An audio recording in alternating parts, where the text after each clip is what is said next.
ಸಮರ್ಥ ನಾಗಭೂಷಣ್ ಇದೊಂದು ಹೊಸ ಲೋಕಕ್ಕೆ ಚಿತ್ರರಂಗವನ್ನ ತೆಗೆದುಕೊಂಡು ಹೋಗಲಿಕ್ಕೆ ಆಶೀರ್ವಾದ ಮಾಡಲಿಕ್ಕೆ ಬಂದಂತ ಅವೆಲ್ಲ ಬಂದವೇ.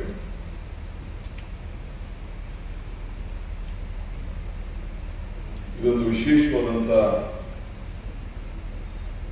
ಚಿಂತನೆಗೆ ಸಮರ್ಥರವರು ಇವತ್ತಿನ ಕಾಲಘಟ್ಟಕ್ಕೆ ನನ್ನೆಲ್ಲ ತೆಗೆದುಕೊಂಡು ಹೋಗ್ತಾ ಇದ್ದಾರೆ. ನಾನು ಒಂದು 2 ತಿಂಗಳಿಂದ ಟೆಕ್ ಸಮಿಟ್ ಪೂರ್ವವಾಗಿ ಸಿಇಒಗಳನ್ನ ನಾನು, ಮುಖ್ಯಮಂತ್ರಿಗಳು ಮತ್ತು ನಮ್ಮ ಪ್ರಿಯಾಂಕ್ ಖರ್ಗೆ ಅವರು ಆಹ್ವಾನಿಸಿದ್ದಾರೆ. ಇಡೀ ನಮ್ಮ ಭಾರತ ದೇಶದ ಒಂದು 500 ಜನ ಸಿಇಒಗಳು ಬೆಂಗಳೂರು ಬಂದಿದ್ದರು. ಅಲ್ಲಿ ಮಾತಾಡಬೇಕಾದ್ರೆ ಗೋಪಾಲಕೃಷ್ಣ ಅವರು ನನ್ನ ಹತ್ರ ಈಗ ನವೆಂಬರ್ 18, 19, 20 ಬೆಂಗಳೂರು ನಗರದಲ್ಲಿ ಒಂದು ದೊಡ್ಡ ಟೆಕ್ ಸಮಿಟ್ ಇದೆ. ಬಹುಶಃ ಅಮೆರಿಕ ಬಿಟ್ಟರೆ ಇಲ್ಲೇ ಅಂತ ಟೆಕ್ ಸಮಿಟ್ ಆಗ್ತಾ ಇದೆ. ಆಗ ಮಾತಾಡ್ಬೇಕಾದ್ರೆ ಅವ್ರು ಹೇಳಿದ್ರು, ಹೀಗೆ ಇದೊಂದು ದೊಡ್ಡ ಪ್ರಾರಂಭ ಮಾಡಿದ್ದೀರಿ, ಮುಂದಕ್ಕೆ ಈ ಜಗತ್ತಲ್ಲಿ ಉಳ್ಕೊಳ್ಳೋದು ಒಂದೇ ಒಂದು ವಿಚಾರ, ಕಂಪ್ಯೂಟರ್ ಬಂದಾಗ ಉದ್ಯೋಗ ಹೋಗ್ತದೆ ಅಂತೇಳಿ ಬಾಯೋನಿಗೆ ಬೇಕಾಯಿತು. ಈಗ ಮೊಬೈಲ್ ಬಂತು, ಬೇರೆ ಬೇರೆ ಎಲ್ಲ ಹೊಸ ಎಲ್ಲ ಬಂದ್ಬಿಟ್ಟಿದೆ. ಈಗ next AI is the future. So ಎಲ್ಲ ನಮ್ಮಲ್ಲಿ ಬೆಂಗಳೂರು ನಗರದಲ್ಲಿ 25 ಲಕ್ಷ ಇಂಜಿನಿಯರ್ಸ್ ಇದ್ದಾರೆ, ಕಂಪ್ಯೂಟರ್ ಇಂಜಿನಿಯರ್ಸ್. ಅದರಲ್ಲಿ ಸುಮಾರು 2 ಲಕ್ಷ ಜನ ಫಾರಿನರ್ಸ್ ಬಂದು ಕೆಲಸ ಮಾಡ್ತಾ ಇದ್ದಾರೆ. ಎಲ್ಲರೂ ಕೂಡ ಆಟೋಮೆಟಿಕ್ ಆಗಿ ಆರ್ಟಿಫಿಷಿಯಲ್ ಇಂಟೆಲಿಜೆನ್ಸ್ ಅಲ್ಲಿ ಕನ್ವರ್ಟ್ ಆದಂತ ಒಂದು ಪರಿಸ್ಥಿತಿ ನಿರ್ಮಾಣ ಆಗ್ತದೆ ಅಂತೇಳಿ ನಮ್ಮ ಇನ್ಫೋಸಿಸ್ನ ಮುಖ್ಯಸ್ಥರಾಗಿದ್ದಂತ ಗೋಪಾಲಕೃಷ್ಣ ಅವರು ನನ್ನ ಹತ್ರ ಹಂಚಿಕೊಂಡ್ರು. ಇದು ನಮ್ಮ ತಲೆಯಲ್ಲಿತ್ತು. ಸಮರ್ಥ ಅವರು ಮತ್ತು ಅಶ್ವಿನಿ ಅವರು ಬಂದು ನನಗೆ ವಿಚಾರ ತಿಳಿಸಿದಾಗ ಬಹಳ ಸಂತೋಷದಿಂದ ತಕ್ಷಣ ನನ್ನಲ್ಲಿ ಕನೆಕ್ಟ್ ಆಯಿತು. ನೆಕ್ಸ್ಟ್ ನವೆಂಬರ್ 19ಕ್ಕೆ, 20ಕ್ಕೆ, 18ಕ್ಕೆ ಈ ಕಾರ್ಯಕ್ರಮ ಬೆಂಗಳೂರಲ್ಲಿ ಇಟ್ಕೊಂಡಿದ್ದೇವೆ. ಇವ್ರು ಹೇಳ್ತಾ ಇರೋದು ನೋಡಿದ್ರೆ ಇದರಲ್ಲೇನೋ ಅರ್ಥ ಇದೆ ಅಂತೇಳಿ 2ನೇ ಮಾತಾಡದೆ ನಾನು ಬರ್ತೀನಿ ಅಂತ ಹೇಳಿ ಒಪ್ಕೊಂಡು ಇಲ್ಲಿ ಬಂದು ಈ ಜ್ಯೋತಿನ ಬೆಳೆಸಿದ್ದೇನೆ. ಶುಭಂ ಕರೋತಿ ಕಲ್ಯಾಣಂ ಆರೋಗ್ಯಂ ಧನ ಸಂಪದ ಜ್ಞಾನಶಕ್ತಿ ಸ್ವರೂಪಸ್ಯ ದೀಪ ಜ್ಯೋತಿ ಪ್ರಕಾಶ. ನಮ್ಮೆಲ್ಲರೂ ಕೂಡ ಮಂಗಳವಾಗಲಿ, ಶುಭವಾಗಲಿ. ಏನು ಹಕ್ಕು ಕತ್ತಲೆಗೆ ಹೋಗಿದ್ದಾನೆ, ಇದ್ರ ಮುಖಾಂತರ ಬೆಳಕಿಗೆ ಬರ್ತಾನೆ ಅನ್ನೋ ಒಂದು ಆತ್ಮವಿಶ್ವಾಸದಿಂದ ಬಂದು ಈ ಜ್ಯೋತಿಯನ್ನು ನಾನಿವತ್ತು ಇಲ್ಲಿ ಬೆಳೆಸಿದ್ದೇನೆ. ನಾನಾಗ ಒಂದು ಮಾತು ಹೇಳ್ಕೊಂಡು, ಮನುಷ್ಯನ ಹುಟ್ಟು ಆಕಸ್ಮಿಕವಾದ್ದು, ಸಾವು ಅನಿವಾರ್ಯ, ಜನನ ಉಚಿತ, ಮರಣ ಖಚಿತ. ಈ ಹುಟ್ಟು ಸಾವಿನ ಮಧ್ಯದಲ್ಲಿ ನಾವು ಏನ್ ಮಾಡ್ತೀವಿ ಅಂತ ಬಹಳ ಮುಖ್ಯವಾದಂತ ವಿಚಾರ. ಮರಕ್ಕೆ ಬೇರು ಎಷ್ಟು ಮುಖ್ಯನೋ ಮನುಷ್ಯನಿಗೆ ನಂಬಿಕೆ ಕೂಡ ಅಷ್ಟೇ ಮುಖ್ಯ. ಅಶ್ವಿನಿ ಅವರು ಹೇಳಿದಂಗೆ ಹೊಸ ಯುಗಕ್ಕೆ ಹೊಸ ವಿಚಾರವನ್ನ ತೆಗೆದುಕೊಂಡು ಹೋಗ್ಬೇಕು. ನಾನು ಬೆಳೆದು ಬಂದಂತ ಅದನ್ನ ಬಲಿಷ್ಠವಾಗಿ ಬೆಳೆಸಬೇಕು ಅನ್ನೋದು ಏನು ಕುರಿತವರಿಗೆ ಒಂದು ದೃಢವಾದಂತ ನಂಬಿಕೆ, ಸಂಕಲ್ಪ ಇತ್ತು. ಅದಕ್ಕೆ ಇವತ್ತು ಏನು ಈ ಹ್ಯಾಕ್ ಮಾಡಿದ್ದಾರೆ. ಅವರು ಒಂದು ಮಾತು ಹೇಳಿದ್ರು, ಬಹುಶಃ ಎಷ್ಟು ಜನಕ್ಕೆ ಅರ್ಥ ಆಯ್ತು ಅನ್ನೋದು ಗೊತ್ತಿಲ್ಲ ನನಗೆ. ಈ ಸ್ಯಾಂಡಲ್ವುಡ್ ಚಿತ್ರರಂಗದ ಲೋಕದಲ್ಲಿರುವಂತ ಎಲ್ಲರಿಗೂ ಕೂಡ ಒಂದು ಜಾಗ ಅಂದ್ರೆ, ನಾನು ಯಾರಾದ್ರೂ ನಾನು ಮುಂದಕ್ಕೆ ಏನಾದ್ರು ನಾನು ಆಕ್ಟ್ ಮಾಡಬೇಕು ಅಂತ ಇದ್ರೆ ನಾನಿಲ್ಲಿ ನನ್ನ ಇನ್ಫಾರ್ಮೇಶನ್ ನಾನು ರೆಡಿ ಇದ್ದೀನಿ ಆಕ್ಟ್ ಮಾಡ್ಲಿಕ್ಕೆ ಅಂತ ನಾನು ಒಪ್ಕೊಳ್ಬೋದು ಅಲ್ವಾ, ಇದು ಮಾಡ್ಬೋದು.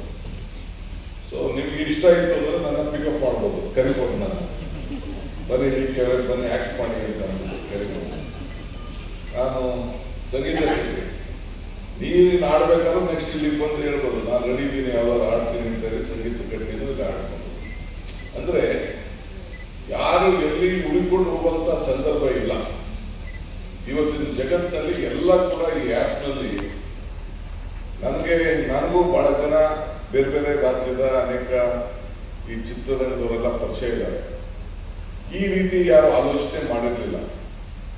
ಈ ಆಲೋಚನೆಯನ್ನ ಸಮರ್ಥರು ಮಾಡಿ, ಅದು ನನ್ನ ಸ್ನೇಹಿತನ ಹೆಸರಲ್ಲೇ ಇದನ್ನ ಮಾಡಿರೋದು.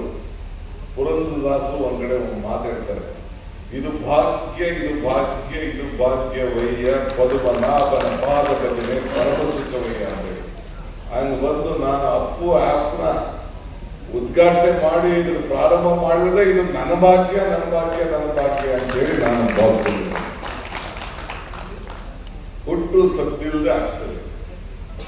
ಒಂದು ಮಗು ಹುಟ್ಟಬೇಕಾದ್ರೆ ಮಗು ಅಳ್ತಾ ಇರ್ತಾರೆ, ಸಮಾಜ ನಗ್ತಾ ಇರ್ತಾರೆ, ಖುಷಿ ಪಡ್ತಾ ಇರ್ತಾರೆ.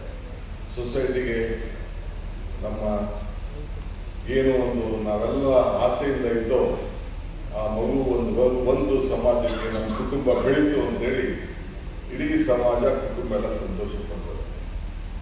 ಅದೇ ಮಗು ಸಾಧನೆ ಮಾಡಿದ್ಮೇಲೆ ಆದರ್ಶದಲ್ಲಿ ಬದುಕಿ ಸಾಧನೆಯನ್ನ ಮಾಡಿದಂತ ಸಂದರ್ಭದಲ್ಲಿ ಎಲ್ಲರೂ ಕೂಡ ನಾವು ಈಗ ನೋಡಿದ್ದು ಚಿತ್ರದಲ್ಲಿ ಅಪ್ಪು ಸತ್ತಾಗ ಅಪ್ಪು ತನ್ನ ಕೊನೆ ಉಸಿರು ಎಳೆದ ನಂತರ ಸೇರಿದಂತ ಜನಸಾಗರ, ಆ ನೋವು, ನಲಿವು, ನೆನಪು ಇವತ್ತು ಕೂಡ ಎಷ್ಟು ಅಭಿಮಾನಿಗಳು ಅವರ ಜೊತೆ ಉಳ್ಕೊಂಡಿದ್ದಾರೆ, ಎಷ್ಟು ಜನ ಹಚ್ಚಾಕೊಂಡಿದ್ದಾರೆ, ಎಷ್ಟು ಜನ ವಿಗ್ರಹಗಳನ್ನು ಮಾಡಿಟ್ಟಿದ್ದಾರೆ, ಎಷ್ಟು ಜನ ಇವತ್ತು ಕೂಡ ಹೆಸರು ಇಟ್ಕೊಂಡಿದ್ದಾರೆ.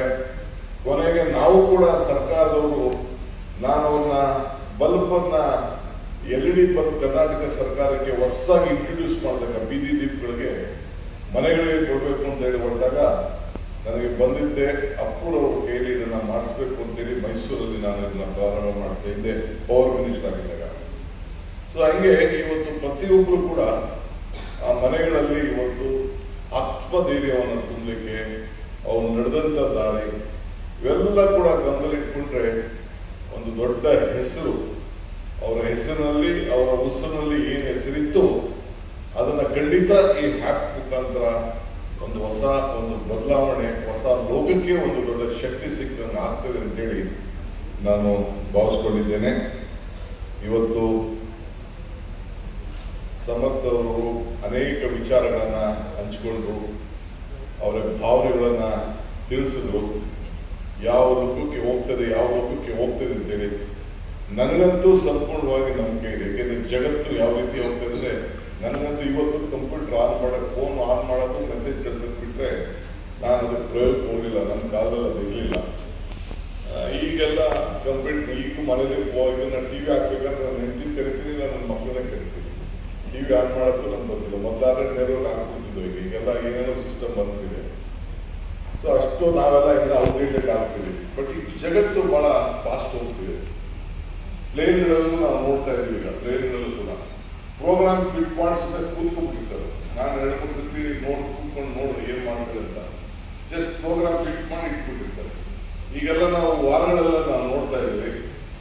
ಇಲ್ಲಿಂದ ವಿದಿನ್ 1 ಮಿನಿಟ್ 2 ಮಿನಿಟ್ಸ್ ಎಷ್ಟೊತ್ತಿಗೆಲ್ಲ ಇಲ್ಲಿ ನಾವು ಬಟನ್ ಅದು ಮಾಡಿದ್ರೆ ಯಾವುದೋ ದೇಶನ ಅಲ್ಲೇ ಹೋಗಿ ಸುಟ್ಬಿಡೋಂಥ ಒಂದು ವ್ಯವಸ್ಥೆ ಇವತ್ತು ಬಂದಿದೆ. ಅಂತ ಹೊಸ ಜಗತ್ತಿನಲ್ಲಿ ಇವತ್ತು ನಾವೆಲ್ಲ ಇದ್ದೇವೆ.